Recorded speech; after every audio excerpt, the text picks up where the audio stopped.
की हम नहीं सुने। अब देखिए उसके बारे में हम विशेष अभी नहीं कर सकते हैं, क्योंकि बहुत आगे पीछे की राजनीति चल रही है और कोई भी देश पर कोई दूसरा लोग आक्रमण करे, आक्रमणकारी को हम लोग तो अच्छा नहीं समझते हैं। और जब वहाँ के राष्ट्रपति यहाँ भारत आए हैं तो उन्होंने एक ही कहा कि हम अगर रहते तो काफ़ी खून खराबी होती, खून खराबी को छेड़ने के लिए, बचाने के लिए हम यहाँ चले आए। तो इतना शांति प्रिय आदमी हैं और उनको लोग कोई डिस्टर्ब किया है तो आगे की बात है। लेकिन इतनी बात हम कहेंगे कि किसी पर आक्रमण करके किसी के भूमि को कब्जा कर लेना, ये भारतीय राष्ट्रीय नीति का खिलाफ है। देखे होंगे आप लोग, बांग्लादेश बना, हमारे लोग जीत करके उनको दे दिए।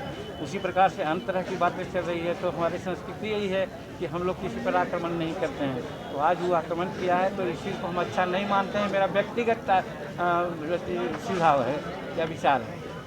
क्या लगता है सर कि पाकिस्तान जो है उसका तो काम है दूसरा कि किसी तरह से कमज़ोर करें, क्योंकि ये जो अफ़गानिस्तान था, अफ़गानिस्तान की सरकार जिसको नरम दल कहते हैं, नरमी से जस्टिस के सरकार थी और वो उनको नहीं भाता था। उनको लगता था कि जैसे हम करते हैं हिंदुस्तान के प्रति वैसे अफ़गानिस्तान भी करे, और ऐसा जब नहीं हुआ है तो उसको खुशी मनाएंगे ही। क्या लगता है सर कि भारत में आतंकी गतिविधियाँ और भी बढ़ सकती है? अब ये हम नहीं कर सकते हैं, इसी को अंदाज़ा नहीं कर सकते हैं। लेकिन यहाँ ऑलरेडी जो है गतिविधियाँ है ही है और इसको कुछ लोग दे रहे हैं हवा। चीन भी इसमें सम्मिलित है।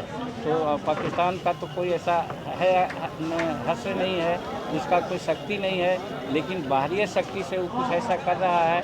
और यहाँ पर सारी बातें हो रही है जहाँ तक उग्रवाद का है, आतंकवाद का, लेकिन हिंदुस्तान की सरकार अभी नरेंद्र मोदी जी के हाथ में है और हम समझते हैं किसी को कुछ नहीं बनेगा। यहाँ कितनों आतंकवादी बात करना चाहेंगे, सब लोग समेट में आ जाएंगे, सब अपना सीमा में आ जाएंगे और हिंदुस्तान में शांतिपूर्वक सरकार चलती रहेगी। ठीक है।